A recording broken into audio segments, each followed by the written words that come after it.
राजद के लोग प्रदर्शन करते रहे। कभी सुना कि हमारे लोग बोरी में मिर्ची पाउडर लेकर के जा रहे हैं शांतिपूर्ण प्रदर्शन के लिए? मौत किसी की भी हो, प्राकृतिक हो या जैसी भी हो, चोट पहुंचाती है। चिराग तो किसी घर का गया ना, लेकिन क्या आपने कर दिया? एक व्यक्ति जिसके मृत्यु के बारे में क्या वर्जन है ऑफिशियल, छज्जू बाग में लाठीचार्ज की जगह से किलोमीटर दूर, और उसके बारे में टिप्पणी कर रहे हैं। आपने एक व्यक्ति की दुखद मृत्यु को पिपली लाइव बना के रख दिया। ये बीजेपी की हताशा का परिणाम है।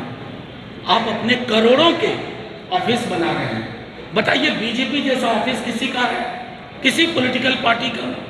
ये पैसा कौन दे रहा है? क्या हमें नहीं पता इस पैसे के पीछे कौन है? और जो इस पैसे के पीछे है वही सरकार चला रहा है। कि बिहार को एक शांतिपूर्ण माहौल की जरूरत है, सौहार्दपूर्ण माहौल की जरूरत है, और उस सौहार्दपूर्ण माहौल में ही विकास होगा, उससे ही सर्वत्र शांति आएगी, लोग एक दूसरे पे भरोसा करेंगे। एक जितनी शिद्दत से हम सदन के अंदर सदन के बाहर लड़ते रहे, और ये लड़ाई, ये संघर्ष एक दिन का नहीं है। हमने लगातार कहा कि बिहार को आप केंद्र के सिंपैथेटिक एटीट्यूड की जरूरत है। बिहार को सहानुभूति से देखिए, नफरत और घृणा से नहीं, सिर्फ एक इलेक्शन वोटिंग स्टेट की तरह नहीं। इसलिए आप देखते हैं कि लगातार, चाहे मुख्यमंत्री जी हो, उप मुख्यमंत्री जी हो, हमारे राष्ट्रीय अध्यक्ष लालू जी हो, हमने हाथ जोड़ के हमेशा कहा कि बिहार को उसका हक दीजिए।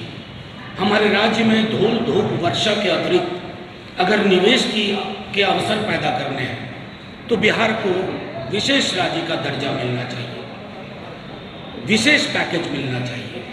इस पर लगातार चुप्पी रही। ये चुप्पी आपराधिक इसलिए भी लगती है कि प्रधानमंत्री जी 14 से पूर्व कोई और जुबान बोल रहे हैं। 14 के बाद वो भूल गए कि बिहार का हक क्या है, बिहार को क्या चाहिए। बिहार उनके लिए सिवाय तोड़ फोड़ के उनकी पार्टी के लिए कोई विषय वस्तु नहीं रहा। ये हमारे लिए चिंता का विषय है।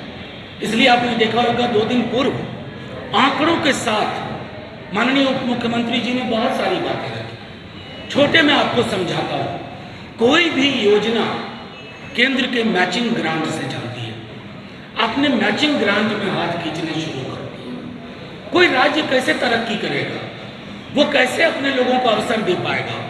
वो निवेश के बेहतरीन हालात कैसे पैदा करेगा अगर ये तय कर लिया है केंद्र की सरकार ने कि हम बिहार को उसका हक नहीं देंगे? जीएसटी डीलिंग जो जीएसटी का होता है, उसमें लगातार हर चीज के लिए आपको लिखना पड़ता है, और हर कागज दिल्ली जाकर के गुम हो जाता है, उनकी नजर में नहीं आता। ये दर्द मैं आपके माध्यम से बयान करना चाहता था, क्योंकि ये इससे बड़ा विषय कोई नहीं है। भाजपा बिहार के नेता भी अगर दिल पे हाथ रख के सोचे, मोदी जी या अमित शाह जी के डर को थोड़ी देर दरकिनार कर दें, तो वो भी ये कहेंगे कि बिहार का वाजिब हक है। तो मैं तो समझता हूं कि जो बार बार आदरणीय मुख्यमंत्री जी ने, आदरणीय उप मुख्यमंत्री जी ने, हमारे राष्ट्रीय अध्यक्ष जी ने जो कहा कि इसको पॉलिटिक्स से परे जाकर के बिहार को विशेष राज्य के दर्जे का तुरंत अनाउंसमेंट होना चाहिए, और जब तक उसमें देर हो आप एक विशेष पैकेज रिलीज करें, ताकि बिहार भी ये सोच पाए कि हम कोसी में एक शुरू करेंगे, मिथिला में ये, छपरा में ये, रोहतास में ये, समस्तीपुर में ये, हम क्यों नहीं सोच पा रहे हैं? आपने हमारे हाथ बांध दिए, और ये बंधे हाथ तभी खुलेंगे जब आप फेडरलिज्म का सम्मान करेंगे। आप कहते हैं सहकारी संघवाद, लेकिन असल में है आपका मिजाज अहंकारी संघवाद। ये पहले मुद्दा।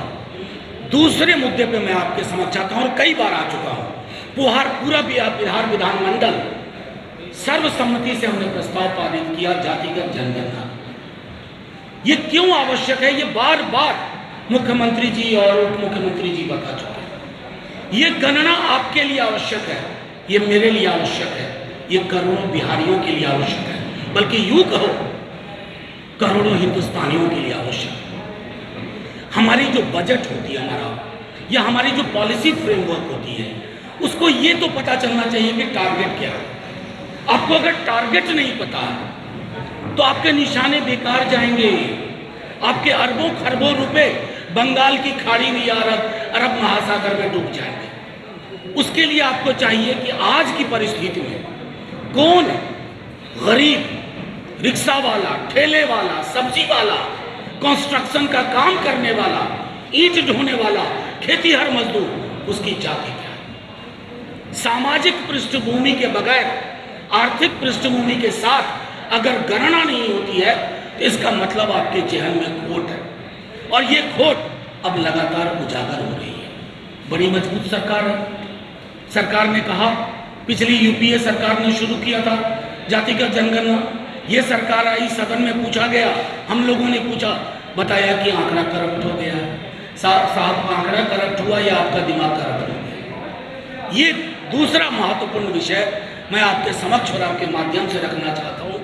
ये सिर्फ राजनीतिक मुद्दे नहीं है, बल्कि कतई नहीं है, ये हमारे लिए सामाजिक सरोकार के मुद्दे हैं। तीसरी चीज आती, हम सब जितने लोग यहाँ बैठे हैं, मध्यम आय वर्ग, निम्न आय वर्ग के लोग हैं, अपनी थाली को देखिए। मैं तो ये भी नहीं कहता हूँ कि बहुत गरीब की थाली को देखिए, बहुत गरीब की थाली को देखिएगा कुछ नहीं मिलेगा, लेकिन जो ये वर्ग है इसकी थाली को अगर आप देखेंगे, रोटियां कम हो रही हैं, सब्जियां गायब हो रही हैं, दाल पतली होती जा रही है, लोग परेशान हैं। क्या रिलीफ है?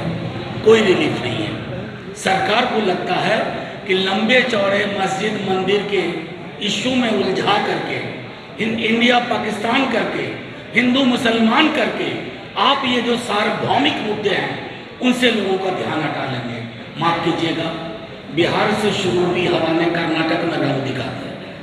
जनता अब अपनी थाली देखने लगी है, अपना पड़ोस देखने लगी है, और मैं समझता हूं कि ये संदेश प्रधानमंत्री जी तक जाना चाहिए।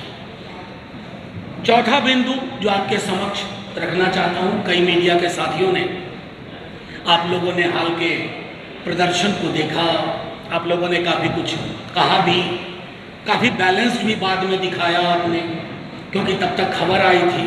अक्सर क्या हुआ कि सुबह सुबह जब वो दोपहर में खबर आई तो लोगों ने बिना वेरिफिकेशन के, बिना पुष्टि किए हुए बीजेपी की लाइन को ही आखिरी लाइन मान लिया।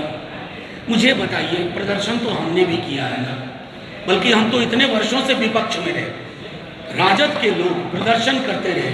कभी सुना कि हमारे लोग बोरी में मिर्ची पाउडर लेकर के जा रहे हैं शांतिपूर्ण प्रदर्शन के लिए?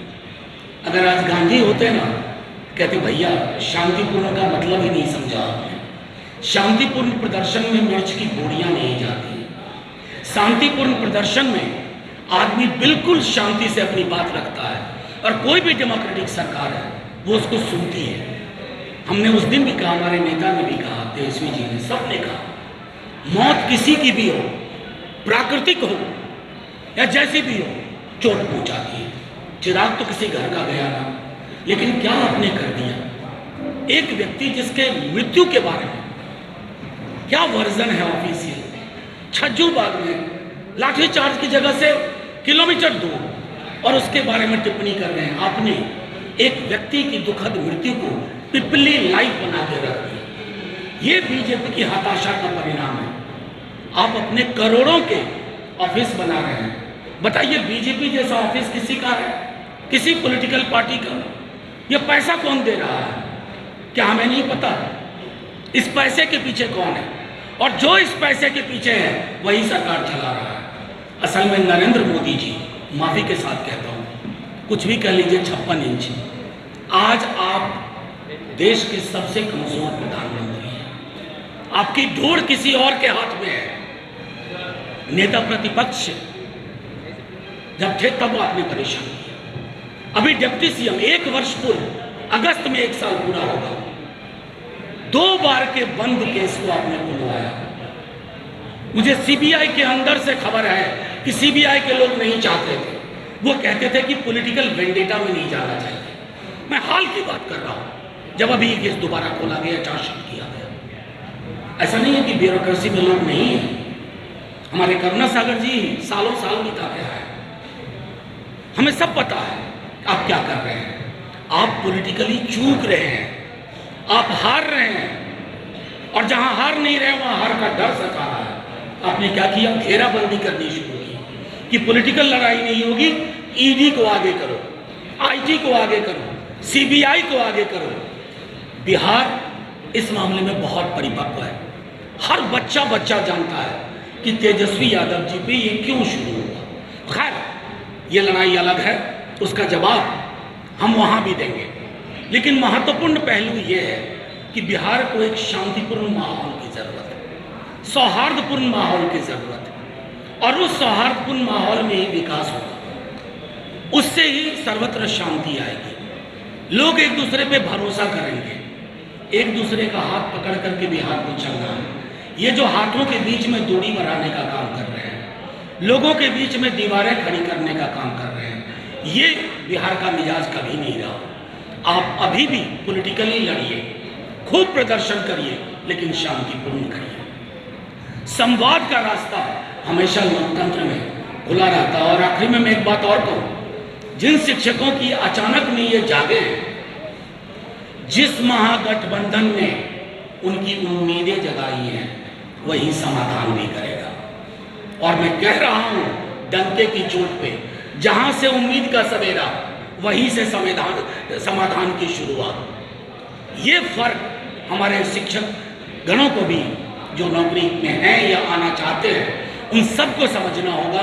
क्योंकि विखंडन की राजनीति, कभी हम तो ये भी पूछ लेना प्रधानमंत्री जी से, आपको वोट किसी मंदिर मस्जिद पे नहीं मिला था, 2 करोड़ रोजगार प्रति वर्ष के वादे पे 14 में आप आए थे।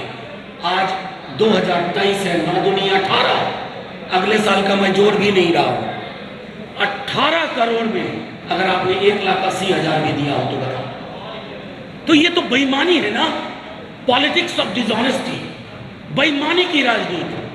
और वो ईमानदार लोगों से, प्रतिबद्धता वाले लोगों से प्रमाण पत्र मांग रहे हैं। मैं तो सिर्फ ये कहूंगा, बीजेपी के हमारे साथियों, आईना रखा